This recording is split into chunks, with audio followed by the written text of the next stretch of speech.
作業部屋を兼ねた秘密基地みたいなキーボードでしょ、アップル風にしてるっていうか、小スペースでもテーブルとしてね本当に好きなんだよ。これもいいよね。これはちょっと真似したい人めっちゃいるんじゃないこんにちは、トバログです。いや今回はですね、久しぶりのルームツアーという形なんですけども、デザイナーの鎌田さんの部屋にお邪魔しています。ようこそ。ありがとうございます。いや実は前にもね、この鎌田さんの部屋取材させてもらって、その時はね別の家だったんですけど、今回このかっこいいガジェットがめちゃくちゃ壁に並んでいて、このね部屋の中にたくさん好きなものが詰まっているっていうところで取材させていただくことになりました。ありがとうございます。ありがとうございます。まず自己紹介をじゃあ。はい、デザイナーをやっております鎌田と申します。デザイナーってジャンルとしてはなんかグラフィックデザイナーとかクリエイティブディレクターとか、なんかすごいハードウェア作ってる人とかいろんなデザイナーの人紹介してるんですけど、どういうジャンルに？自分は主にブランディングって言われる領域をやっていて、だから会社が例えばリブランディングしたいんですっていう依頼があった時にロゴをやって、名刺とか、紙媒体ツールやって、でウェブサイトやって、トータルブランディングみたいなことやってる。実はトバログのこのロゴあるじゃないですか。これもね鎌田さんが作ってくれていて、実はその頃からの知り合いなんですけど、めっちゃかっこいいロゴ。ありがとうございます。ありがとうございます。これもこのロゴも具体的になんか、そのやってる仕事で言うとどういう言える範囲でどういう会社だったりとか、本当にスタートアップからすごい大企業もみんなが知ってるような、某車メーカーとか、もともとはその前職の会社に来たこう依頼を、僕の方にこう相談が来て、でそれで前職のチームと一緒になってやったりとか。前の会社では執行役員だったよね。そうなんです。執行役員兼 CDO チーフデザインオフィサーで、デザインの責任者みたいな、デザイナーがメインではあるんだけど、一応副業みたいな形で武蔵野美術大学でデザインを教えていますと。で、その他にも自分の発信媒体持っていて、パラフっていう名前で、X とか YouTube とか、インスタとかやってるんですけど、そこでなんか企業からいただいた PR とかで、なんかイベント行って情報を発信したり、ちょっとこれ言うと意味わかんないことになるんだけど、副業でたまにマジシャンをやってるマジシャンもやってる。うさんくさい感じじゃないんですけど、ちゃんと真面目にやっていて、なかなか風貌的にはちょっとうさんくさい、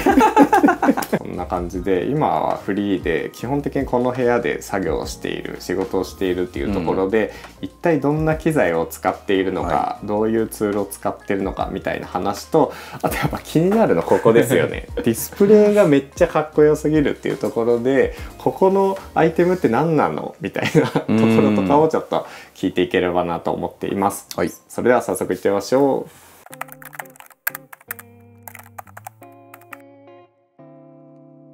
というわけで早速ルームツアーさせてもらいます。この部屋はどういう感じの部屋なんですか？家賃とか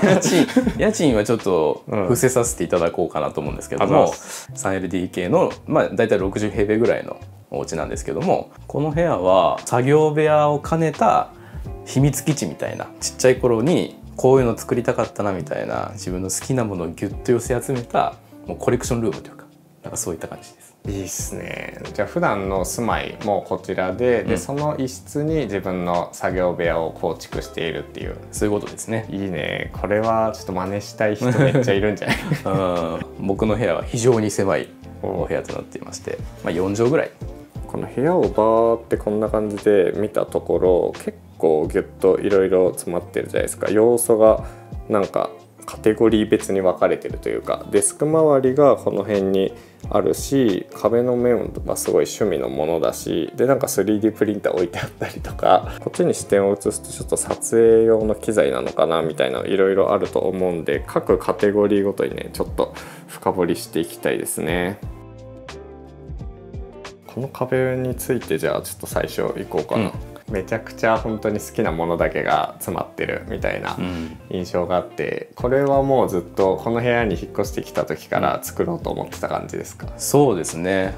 プレダクツの安藤さんの事務所に遊びに行かせていただいた時に、壁がなんかこういうグレーの有孔ボードでかっこよくこう自転車とか飾ってあって、うわこれいいなと思って、真似していいですかって言ってで言ったもののどうやってやっていいか分かんなかったんだけど、めっちゃ調べて、この資材買って施工して。どういう感じで固定してるんですか？さすがに賃貸だから、その大きい穴開けられないわけですよ。僕の動画にですね、ルームツアーの動画あるんですけども壁と有効ボードの間にちょっとこのね、説明が難しいんだけど、黒い樹脂のパーツがあって、実はでその樹脂のパーツを細いなんか無印良品とかの棚つける、なんか細い針みたいなのあるんだけど、あれで固定してて、その樹脂に釘を打ってる。現状復帰も問題なくできて、耐荷重も本当に全く問題ない形で構築できていると。そうです。ざっくりどういうカテゴリー分けなのかとか、まあなんかちょこちょこ使うカバン系とアクセサリーとか、ずっと時間が止まってる時計があって好きなゲーム機みたいな。あとはティーンエイジエンジニアリングとかナッシングのデザイン好きなんで、なんかこの辺がそういうトーンで、あとキーボードでしょ、これがニューフィー。あー、かわいい。知ってます？ニューフィーって。知ってます、もちろん。これね、かわいいんですけどね、この限定カラーだった記憶なんですけど、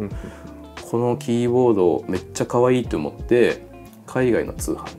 で、確か買いました。なんか筐体がすごいいいね。そう、筐体がすごくなんかこうイケてるっていうか、かっこよくて、でオレンジが好きで、まあ、このグレーホワイトオレンジの配色がすごいかっこいいなと思って買ったんだけど、あんま使ってない。なんかこの意外と押し込みの強さが必要で、売るのはもったいないから飾っているっていう感じですね。ガジェットのいいところは使わなくても飾れるところです。そうなんです。インテリアになるってね。そうかっこいいもん、ここにあるだけで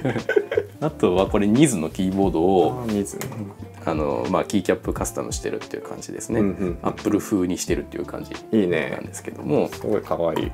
かわいいでしょ。やっぱこのスコスコ感、静電容量無接点スイッチならではの。これはコンダクターってやつだったかな。片手用デバイス、デザインツールのショートカットを割り当てたりとか、なんかアップル製品とナッシングっぽさがこう組み合わさったデザインで。確かに。いくらぐらいそれは？いくらだったかな、全然覚えてないな。iPhone のこれ初代だと思うんだけど、それの標本 X リアートだったかなっていうところからいただいたもの、ずっと飾ってます。フライターグ好きだから、フライターグのこの小物系を置いていって、この辺は、僕が好きなナッシングとそのサブブランド CMF のプロダクトが置いてあるんですけど、まあ、スマホですね。これがフォン1です。このなんかミントグリーンみたいな色と、なんて言うんだろうな、こうチープにも見えるんだけど、それが一周回って可愛くなってるっていうか、なんかその質感が絶妙にたまらなくって、飾ってあるっていう感じ。提供していただいたものなんですけど、3A ですね。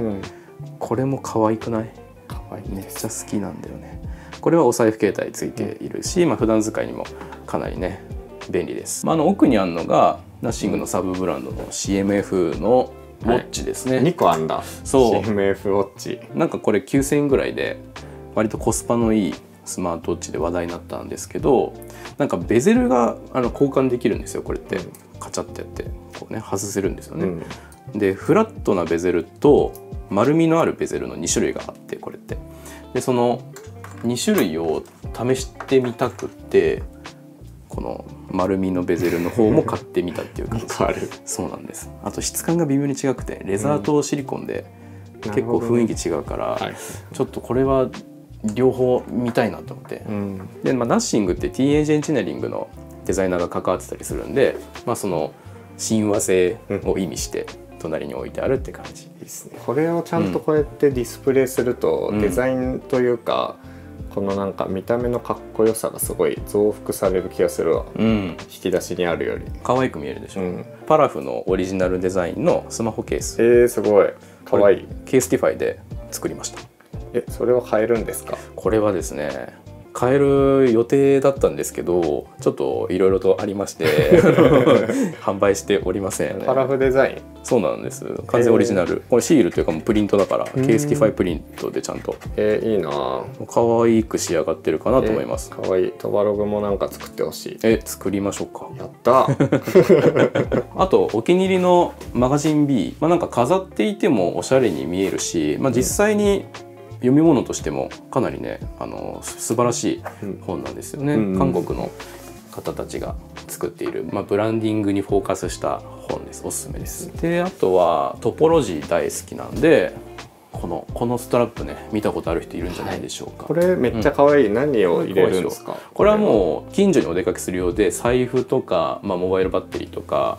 トポロジーっていいのがストラップをこう自分好みに付け替えられるんですよね。こんな感じでね。だから今短いハンドストラップにしてるんですけど、これをロングストラップにして斜め掛けしたりとかもできるし、こんな感じで短く持っても可愛いし、プチ旅行用に最適なカバンで、ちょっと大きいんですけど、圧縮機能がついていて、なかなか手に入らないらしいけど。そうなんだ。あとね、これね、オブジェクツね。オブジェクツはやっぱ安定だよね。安定ですね。パラフ感あるもんね。ちょっと物もね、本当に質が良くて、ちょっとねやっぱお値段はするんですけど、ちゃんとレザーの質も高いし、機能性も素晴らしいので、これカメラバッグとして使っているので、最近買ったシグマの BF とかをこれに入れて、斜め掛けして持ち歩いてます。角森さんめちゃくちゃ革職人だからさ、出身が。そうだね。なんか細部にこだわりすぎてて、なんかここまでやってんのかみたいなのが、すごいにじみ出てくるところが好きですね。確かにね、めっちゃ感じる。このカバン、ちっちゃいカバン一つにしてもこのポケットのなんかこの機能性というか、賢いんですよね、収納性能が。なんかそこっていうところにちゃんとポケットがある感じがあって、でこの辺がね、アヤネオっていう PC。それミニ PC か。そう、これ Windows なんですよ。いいっすね。こんななんか昔のiMac みたいな感じのやつをモチーフにしてるらしいんですけど、ロックマンは自分でロックマン自分であったロックマンはね、小学生の頃にめっちゃ好きだったから大好きで、アヤネオのステッカーっていうかアクリルステッカーみたいなのがマグネットだったから、そう、これねマグネットで固定してるだけでこういうプレートがあって、でこれパチッと。アヤネオはね語りたいね。本当に好きなんだよ。いや世代的にやっぱ PSP とか DS とか、アドバンスとか携帯ゲーム全盛期じゃないですか、僕ら。いや本当にそう。それがなんか詰まってるよね、このリバイバルじゃないけど。そうなの。ちょっと語ってくださいよ。じゃあ僕が今一番好きな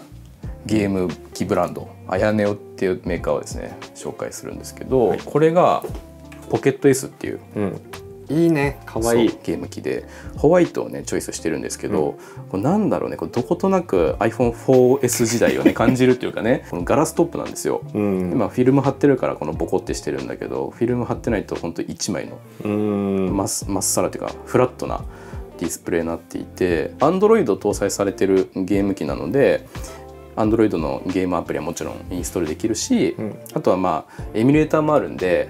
自分が持ってる昔のねカートリッジとかを吸い出してこっちに入れて遊ぶみたいなこともで、 GeForce Now っていうのを入れていて、これでネット回線が必要だけどモンハンの新しいやつ、ワイルズをこれでプレイしてたりします。いいっすね。これでやりたいもんな、モンハンって。PSP 世代からするとこれでやりたいんですよね。そうなんです。それで言うとこのスティックとね、ここ反転させたいっていうね、モンハン持ちっていうのがね昔はね。アヤネオってなんかさ、社長がすごいこういうのめっちゃ好きな人だよね。そうやっぱその多分任天堂とかいろんなゲーム機が好きだし、リスペクトしてる、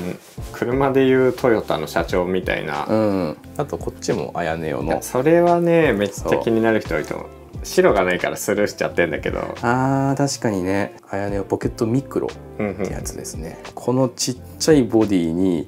こうギュッと詰まったなんか機械感というか、このボタンのなんかこう詰まり具合、正直押しにくいんだけどやっぱこの押しづらさでこのギュッと詰まってる感じがもう僕は好きで可愛いんですよ、とにかく。海外のファミコンみたい。そうで、アヤネオにはこのリメイクシリーズみたいなのがあって、でこのなんかねバッジがついてる製品はだいたい昔なんかどっかで見たことあるなみたいなのを復刻したデザインってなっていて、中身はやっぱアンドロイドの、でもちょうどいい重さ。このそうなの、ポケットから取り出して、乗り換えの時にねポケットに入るから電車移動で遊べる。ちゃんとスティックがしっかり出てて、でこれ意外と安かったよね確か。これね3万後半ぐらいかな。いやそんぐらいだったら全然買えるわ。でそれに似てるレトロイドっっていうやつとかあおったりしますね。まあこの辺もすごいマニアックな製品なんですけど、まあ、アヤネオとかと似ていて、まあ、こうハンドヘルドっていうのかな、エミュレーターが動かせるみたいな、まあ、これも Android 機ドゥドゥドゥドゥドゥドゥドゥドゥドゥドゥドゥドゥルンみたいなあれよかったね、オープニングねみたいな感じのゲーム機が置いてあります。でこれはアナログポケット、アナログポケット、これもいいよね。でもちろんロックマンね。おお、そうロックマンもそれなんだそれのロックマンなんだ。ゲームてっきりロックマンエクゼかと思ったら違うよ X なんだ。 X ですよ。いいね。このやっぱ世代のロックマンがもうドンピシャっていうか、はいはい、確かもともとはファミコンスーファミとかなんだけど、これがゲームボーイカラーの時代にこれが出たんですよ、X がね。でこれをもう絶対にクリアしてやるってぐらい本当に毎日小学生の時やってたんだけど、一生クリアできないぐらい難易度が高かったのを覚えてます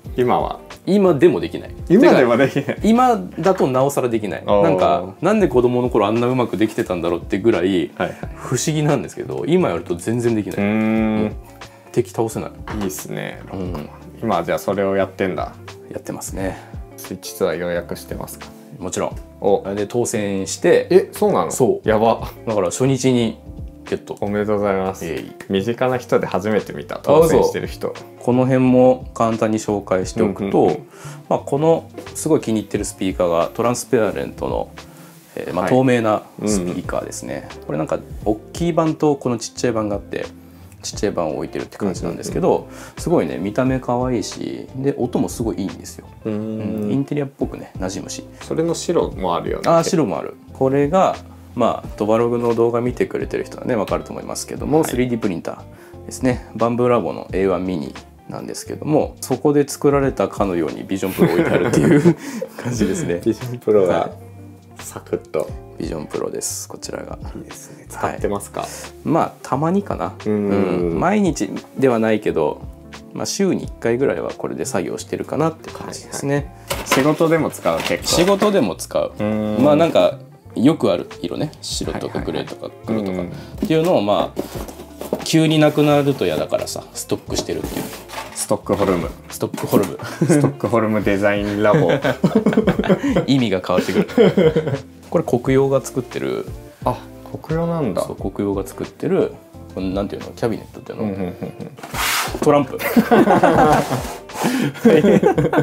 トランプ大統領や。トランプ大統領もう大量のマジック道具がすごい。めちゃくちゃマジシャってこんなトランプ使うの？まあ多分もっと多いと思うみんな。でこっちがまあ撮影機材とかかな。このマイクがあったりとか、なるほどね。とかこのねストロボクリップオンとかねあったりとか、まああと細かい機材。まあこっちはこういうメガネとかサングラスとか、この激重激デカのアップルのプロダクト写真集、あんまちゃんと見せられないと思うけど、まあこういう感じのまあプロダクト標本みたいなね感じですね。今はもう買えないらしいよこれね。あとこれがいい椅子っていうそうフォントを作ってる人たちが作っている椅子。そうなの？そうやば。まあ普通のこうパイプ椅子かと思いきや、結構ですねこのわざとバーナーで燃やした模様がついていたりとか、パイプ椅子とは思えないふかふか感のあるこのクッション、背もたれもそうなんですけど、まあ、こういったのをリメイクでくっつけてるんですよ。これねめちゃくちゃね座りやすいのよ。パイプ椅子だからそうでもなさそうに見えんだけど、これねいいの。なんかその背もたれの位置がちょうどよくて、まあもともとのパイプ椅子としての仕上がりがいいんだろうけど、これねほんと座りやすくて、このやっぱクッションがふかふかしてるから、割と長時間座っていてもあんまり疲れない。本物のこのスーツ地とかから切って貼ったりっていうパターンもあるし、レザーを貼ってるパターンもあるし、アクリルの硬いパターンもあるんだけど、まあ、これで言うとなんかソファー捨てられそうなこのパイプ椅子とそういった捨てられそうなものっていうのを組み合わせてエコなプロダクトを作ってる椅子のブランドですね。いくらぐらいですか？これがねいくらだと思いますか？4万ぐらいって思うよね、これね確か13万ぐらいした iPhone1 台分です。確かめっちゃ高いって思ったんですよ、渋谷のアクメっていう家具屋さんで展示会やってて、ポップアップ、でそこに行った時に、まあ、これに出会ってしまってですね、でまあ僕も3万4万だっていうノリで言ってこれくださいみたいな、あていうか値段いくらでしたっけって言ったら12、3万って言われてでもなんか格好つけて欲しいって言ったからちょっと引き返せなくてやっちゃいましたけど、でもさ普通にこんだけガジェットあって、iPhone 買いますよりは絶対いいよね、いやそう本当にそう、まあ、長く使えるしね、あとこう壊れたらなんか修理対応もしてくれるみたいで、そうなんだ、この辺もね手厚いんですよ。やっぱこういう買い物ができるようになってくるとさ、人生めっちゃ楽しくない？そうね楽しい。こっち側は本当もう YouTube とか X のポストするような写真を撮ったり動画撮ったりする、まあ、プチスタジオです。すごいな、3.5 畳の部屋にこの撮影スタジオまで組み込まれてるのはやっぱすごい匠の技です。もうね限界です。 IKEA で買ったテーブルなんですよね。こういう風にねこうカチャンって開くんですよ。本当だ。だから小スペースでもテーブルとしてね使えるし、照明をここにもう机に固定してるんで、まあ、これとこれをパチッとつけてもらうと、はい、めっちゃ眩しいと思う。ソニーの ZV-E1 がありまして、だいたいこの 45mm ぐらいに背景の色をちょっとねグレーっぽく優しい色合いで撮影してます。目の前のモニターとかは何用ですか？目の前のモニターはいろんな使い方してるんですけど、まあ、撮影中の映像をケーブルこう挿して出力したりもしますし、あとはここにねちらっと見えてるんだけど、何それ？これ GPD Win Mini。やばGPD Win Mini がここに眠ってちっちゃかわいい。ゲーム機デバイスの Windows。やっぱね初代からトバログも使わせてもらってはいるんですけども、ハードウェアの性能が上がってるよね。いい感じになってます。これをここに眠らしていて、これがそのなんていうの HDMI の切り替えのドックになっていて、なんか GPD に切り替えたりカメラ切り替えたりとかしてスイッチャーで、でここに映してるって感じで、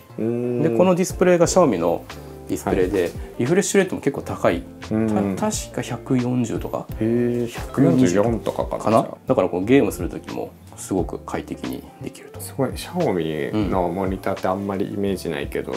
ライトも Xiaomi だし、でこれもねスピーカーなんですけど、これも Xiaomi。ここに置いてあるのが、まあ、シグマ BF と Xiaomi の15 Ultra ですね。かわいいそのケース。かわいいでしょ。Xiaomi とライカがコラボレーションした、まあ、スマホなんですけど、もうまるでコンデジのような見た目をしていて、こんな感じでね、まあ、グリップを装着するという感じなんですけど、このケースが日本だと買えないんですよ。だからアリエクで買いましたグレーカラーを。シグマ BF。 シグマ BF いいよね。やっぱシグマはねやっぱ FP から使っていて、